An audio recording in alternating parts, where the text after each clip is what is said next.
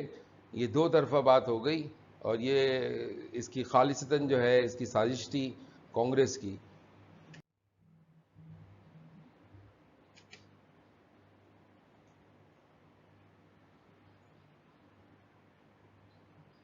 14 اگست 1947 کو جو ہے اقتداری کی جو منتقلی تھی اس کی تقریب بالآخر کراچی میں منعقد ہوئی، اور بالآخر پاکستان 14 اگست 1947 کو معرض وجود میں آیا. چنانچہ قائد اعظم نے پاکستان کے گورنر جنرل کے عہدے کے طور پہ حلف اٹھایا. لیاقت علی خان کو جو ہے 15 اگست کو وزیر اعظم پاکستان مقرر کیا گیا. یہ ایک طویل جدوجہد کا نتیجہ تھا جسے جنوبی ایشیا اور برصغیر کے مسلمانوں نے اسلام کے نام پر علیحدہ وطن حاصل کر کے دکھایا اور اس کے لیے متحد ہوئے. Transfer of power 14 August 1947. The transfer of power ceremony was held in Karachi, and finally Pakistan came into being on 14 August 1947. Consequently, Quaid-e-Azam was sworn in as Governor General of Pakistan, and Liaquat Ali Khan was appointed as the Prime Minister of Pakistan on 15 August. That was the culmination of a long struggle which the Muslim of the South Asian subcontinent has waged for separate homeland in the name of Islam. اور بالآخر اس طویل جدوجہد کے بعد پاکستان جو ہے 14 اگست 1947 کو آزاد ہوا، اور پاکستان کا جو پہلا کیپٹل تھا وہ کراچی کو مقرر کیا گیا. کراچی میں یہ تقریب ہوئی. اس کے ساتھ ہی میں آپ سے اجازت چاہتا ہوں.